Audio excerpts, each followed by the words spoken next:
guys, welcome to my channel. This is Miss Lay and once again, welcome sa aking ipapakita na view dito sa aking binabantayan na Airbnb, Hellwood Lodge, located here in Mataas na Kahoy, Bayorbor, Batangas.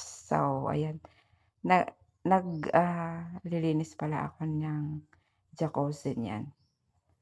Morning yan, morning. So, late upload lang. Ayan siya, nagpapalinis, naglilinis, nagpapatubig na rin. So, ayun.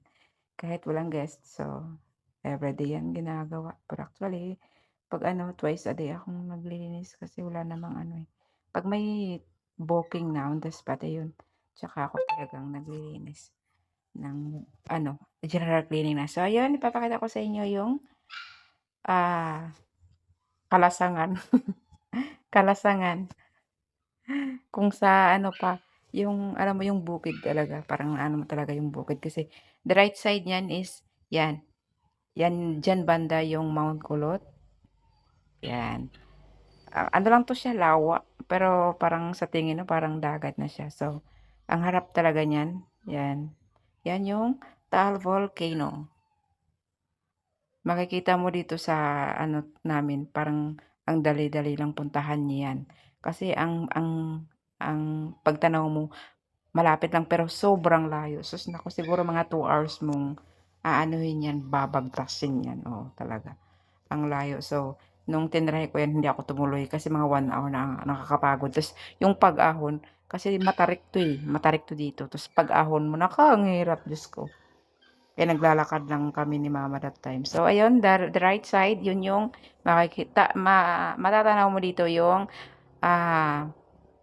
Tagaytay. Ayan. Yan yung Tagaytay banda. So, medyo yan, cloudy. Hanggang ngayon nga, naulan-ulan pa din. So, ayun. Kasi maulan na nga, time na talaga na, sa kanya na talaga to, na naulan. Ay, nako. Ang hirap talaga parang no? Parang, kumbaga, bago ka lang dito, parang ang hirap mag-adjust. Kasi kahit na 8 months na ako dito, yun, nangihirapan din. So, ayun yung labas ng dalawang room na, ayun, pinapakita ko. Left and right. So, yung center niyan, yun yung CR sa dalawang rooms. So, ayan. Sana mag-enjoy kayo sa aking video na ibinahagi sa inyo. See you again until next time. Thank you for watching.